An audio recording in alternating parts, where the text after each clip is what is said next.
Morjens. Ajattelin tehdä pikkusen videon noista Adventure Specsin vaatteista. Mulla on nyt ollut ne 3 vuotta ja muutama kysymyskin on tullut tässä matkan varrella, että mitä ne nyt näyttää. Mä tein siitä blogipostauksen web-sivulle aikaisemmin. Ja sinne on saattanut joskus kirjoittaa silloin, että tehdään pidemmän ajan jälkeen jonkunlainen yhteenveto näistä tuotteista. Niin nyt olisi sen aika. Lähdetään katsoa, mitä tästä löytyy ja miten ne on toiminut. No niin, eli tässähän on tämä Super Shirt. Tämän ostin silloin kun se tuli saataville, tämä on se ykkösversio. Tästähän on nyt kakkosversiokin tullut, missä on ne Flow-panssarit ja ne saa ostaa erikseen tähän ykköseenkin. Mutta tähän paitaan, tätä mä oon käyttänyt kesät, talvet, koko aika. Oon ollut tyytyväinen. Tuossa tosiaan semmonen ongelma oli kun ajoin sen kolarin. Niin tää selkäsuoja loppuu tähän. En tiedä olisiko auttanut, jos olisi ollut semmonen pidempi selkäsuoja. Jos olisi ollut vaikka liitin oikein kunnon semmonen haarniska, niin siinä on ehkä vähän pidemmästi tää selkäsuoja. Niin mullahan murtu 2 alinta selkänikamaa siinä, kun teki voltin ja tipahti maahan, niin tämä selkäsuoja ei siihen asiaan sitten oikeastaan auta, että se on niinku se alaselkä sillä paljaana. Vaan niin se taitaa olla aika monessa muussakin. Mutta muuten olen ollut tyytyväinen, ei mitään ongelmia, kaikki on toiminut. Ainut oli että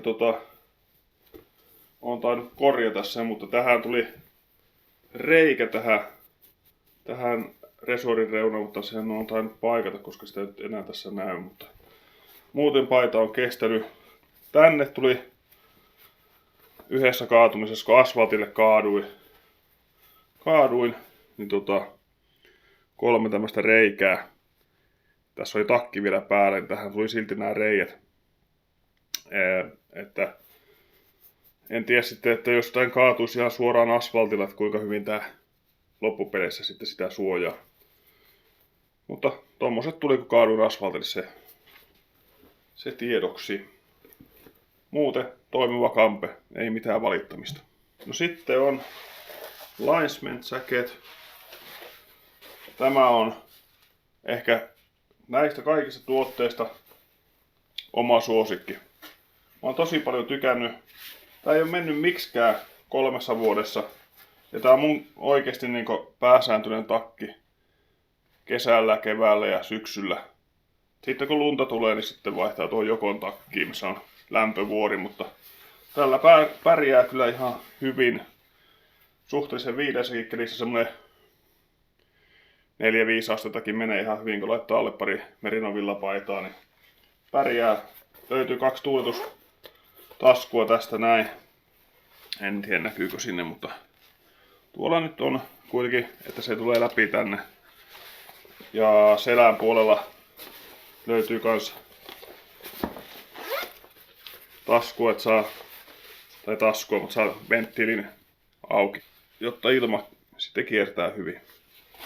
Lisäksi on tämmönen iso tasku, mikä menee ihan koko tämän selän läpi. Ja se on tarkoitettu sitä varten, että nämä hihathan saa tästä pois. Jos on kuuma päivä, niin sä voit ottaa hihat pois ja laittaa ne tänne selkätaskuun. Sitten mä oon käyttänyt tällä sisällä olevaa verkkotaskua. Niin tähän voi laittaa kans jotain vaikka Troneen tohon tai jotain muuta, niin se on helposti tosta sit saatavilla, kun lennättelee. Mulla oli tää takki päällä silloin, kun mä kaaduin siihen asfaltille. Ja tuohon Supershirttiin tuli ne reijät. Mutta tähän takkiin, tästä ei oikeastaan näe sitä, että täällä on edes siihen asfaltille kaaduttu. Elikkä todella kestävää kangasta ja oon kyllä tykännyt. Nythän tästä tulee kakkosversiokin. Siinä ei tainnut hirveästi muuta kuin vähän värit muuttua ja muuta, mutta tosiaan niin ehdottoman hyvä takki. Tätä voin varauksetta suositella. Signet Ride Jacket. Tämä on nyt semmoinen takki, että mikä mulla on saanut kaikista vähiten käyttöaikaa. Mennäkin näin, näkyykö nyt paremmin, jos tätä tälleen levittäisi tähän näin. Näin.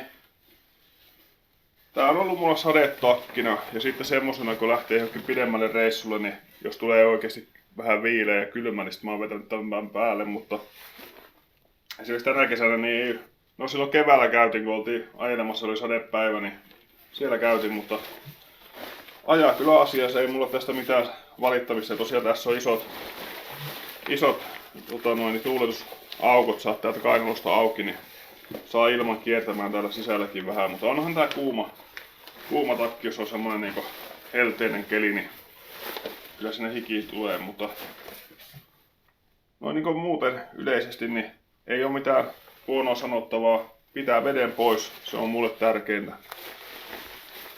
Ja tosiaan huppu löytyy sitten täältä näin, niin sitä voi käyttää sitä huppua sitten kypärän alla, tai jos on ihan leiriolosuhteissa, niin sitten huppuna muuten niin ei kastu pää.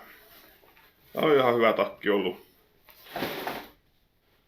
Linesmans housut. Nää on meikäläisen pääsääntöiset kesähousut ollut nyt sitten. Se oli syksyä, kun nää ostin nää kamppeet. Nää on nyt tullut 2 kesää niin kuin ihan koko ajan käytössä kesäsin. Ja oon tykännyt. Ei ahdista, ei purista, ei mitään muuta. Ainut mikä ongelma on se, että jos sulla on noin erilliset polvisuojat, niin kuin varmasti monella on, pikkusen on tiukka tää polvealue. Näistähän on tullut kans kakkosversio. En tiedä onko lisätty tilaa tähän. Mutta ainakin omassa kun on iso polvisuoja, niin se on vähän hankala vetää tähän päälle. Tai siis tämä housu on vaikea vetää siihen polvisuojan päälle, vaan se ottaa vastaan. Johtuen siitä, että täällä, jos tämän kääntää näin ympäri, käännetäänpä tämä näin, niin nähdään. Niin tämä homma on tehty näin.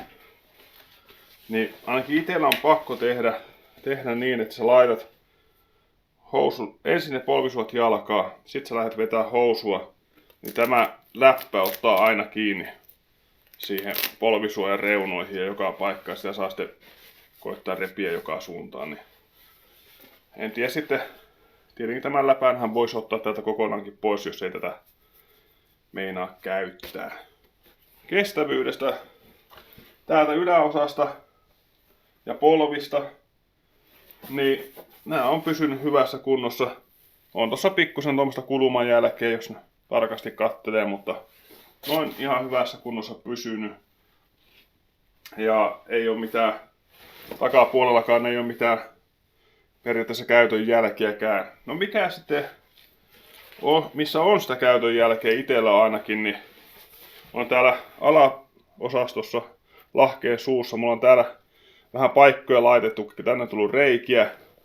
Mä en oikein tiedä itsekään mikä näihin aina on osunut, mutta tänne on tullut reikiä. Ja ton mä tiedän mikä tossa on, siinä on ihan tosi iso reikä. Siihen pakoputki osui toisesta moottoripyörästä, niin käytiin vähän motocross-radalla ajelemassa, niin suli housu siihen kiinni pakoputkia, mutta paikka laitettu, niin se toimii ihan hyvin. Sitten tässähän pitäisi olla semmoinen kiristysnauha, ja siinä on semmoiset klipsut, millä sä voit lukita ja kiristää sitten. Niin ne on molemmista lahkeista mulla mennyt poikki, ja saumasta ratkesi periaatteessa, niin sitten mä leikkasin ne kokonaan pois. Ei sinänsä aiheuta mitään toimenpiteitä eikä haittaa käyttöäkään. Monestihan se on, jos haluaa näitä housuja käyttää saappaan sisällä, niin silloin ne Adventure Spexilläkin jo sanoo, että sä voit sen leikata pois. Ja silloin tää voi olla, niin voisi pistää kengän sisään tämän lahkeen. Niin silloin olisi välttynyt tietenkin näitä reijiltä ja muitakin, koska tää varmaan tulee jostain jalkatapeista ja muista, että se hiero toisessa lahkeessa on vähän vähemmän, mutta no on täälläkin reikä jo tullut.